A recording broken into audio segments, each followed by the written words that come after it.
Hello my friends and welcome back. Thank you very much for being with me again today. Well, this article is going to emphasize the hypocrisy and I would say the myopia or blind spot of some people when they refuse to see the reality, or at least to analyze the same situation or circumstances but having two different actors. They will just view it differently. So let's see. This article comes from, and you will not guess where it comes from. It comes from the Jerusalem Post. Yes, you heard me right.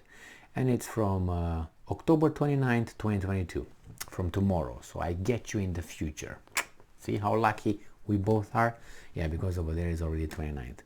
So power supplies in Ukraine will improve if Kiev recognizes Russia's new regions, per Dmitry Medvedev, the former president of the Russian Federation. So, Ukraine will have better power supplies if Kiev recognizes Russia's new regions. Well, sounds like a blackmail, but do you think the Ukrainians will recognize it as a blackmail? Yes, but do you think they would recognize the Americans when they blackmail other countries? No, there's no way.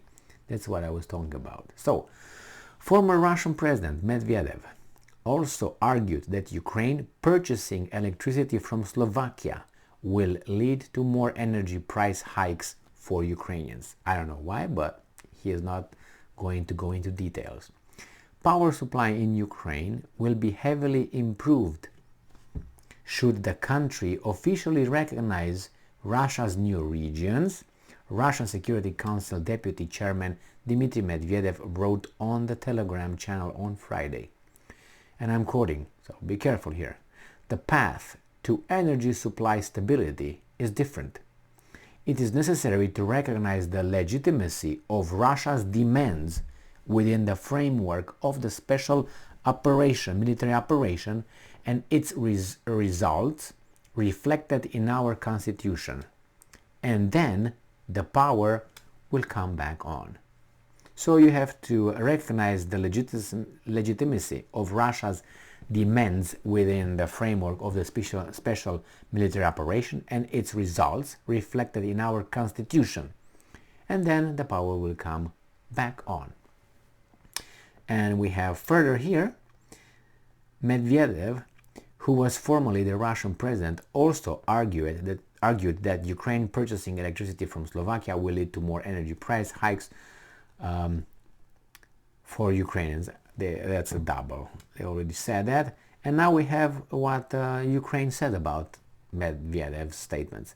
Ukraine and the United Nations condemned Russia's attempts at the annexation of Ukrainian areas, CNN reported, stating that the annexation is not legal nor valid. I can think of other examples. Kosovo, my bad. Anyway, Ukraine Energy Minister's response. And this guy's name is German, that's his first name. Very Ukrainian, German. I will look him up, because German, we had in Romania as well, German, and whose German, the first name is kind of a Jerusalem Post. So, German Galushchenko, the Ukrainian energy minister, told CNN that the comments by Medvedev are the, and I'm quoting, usual Russian approach, end quote. Galushchenko, the Ukrainian Galushchenko, also called for international assistance regarding air protection systems. Now, they say here that this is the Russians' way, the usual Russian approach. I would contradict that statement as being false. Not that that's a blackmail, which he doesn't say that, but it's not the usual Russian approach. That's the American approach. You do it my way, and I'm going to put sanctions on you. All right? Do this, or I will do that. All right? That's their way. They function like that. They can't. The America doesn't have. The United States doesn't have diplomats anymore. They have only muscles. So why do you need brains when you have muscles? This is the same thing as is with a lion and the fox.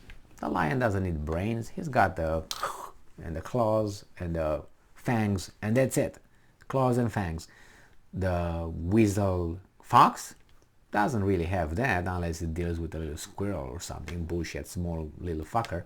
But then it needs to be intelligent and creative in getting the food. So that's why the fox is sneaky and sly and all that. And lions is just, I'm going to come and get it because it's mine, and what are you going to do about it? Nothing. So that's the approach. United States seem not to, in the past at least 30 years since the fall of the Soviet Union, it said, what do I need to negotiate? I'm the biggest in the parking lot. I got the biggest shotgun, and I'm going to shoot at everyone. And I'm going to make an example of this, and that's it. And they did. But they said, well, diplomacy? I don't need this book. I got this, so let's go. And unfortunately, there are countries who had to still use diplomacy until they got a little bit themselves ready.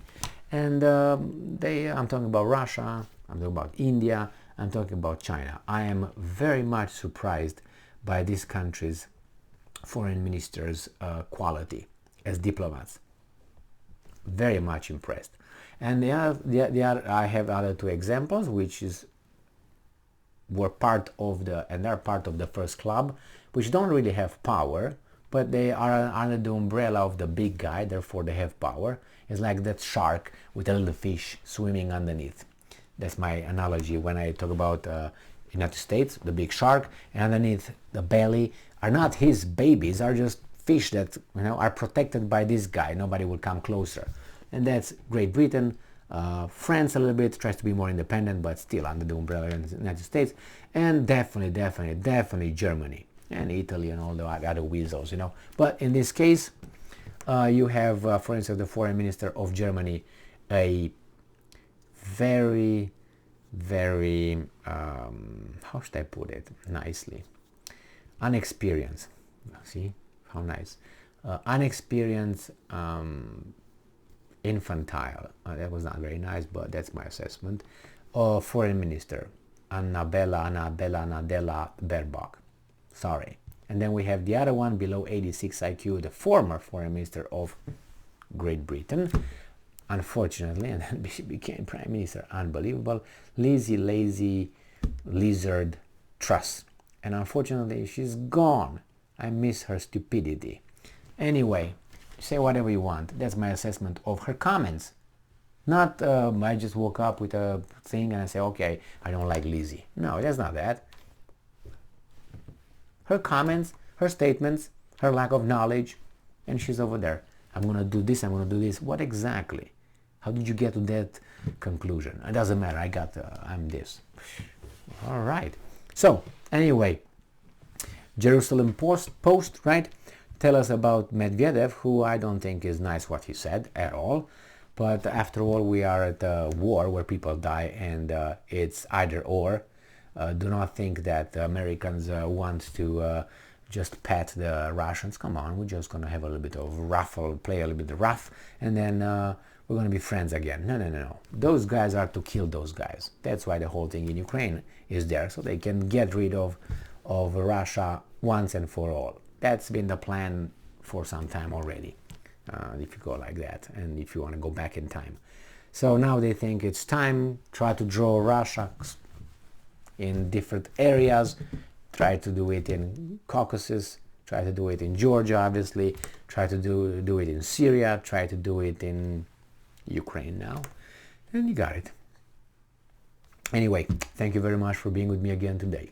Stay strong, stay smart, look for the truth, and be just.